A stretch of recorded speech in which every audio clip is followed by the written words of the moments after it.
त्वां सरसिजवक्त्रे पर्णे दुर्गे लतसुमगन्धे शक्ते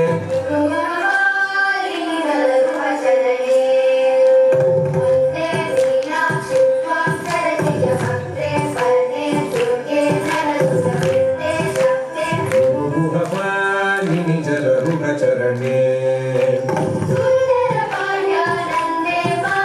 सूरिजलाधारे शुभकरि सततमहं सुन्दरपाण्ड्यानन्दे माये सुन्दरराजसहोदरि गौरी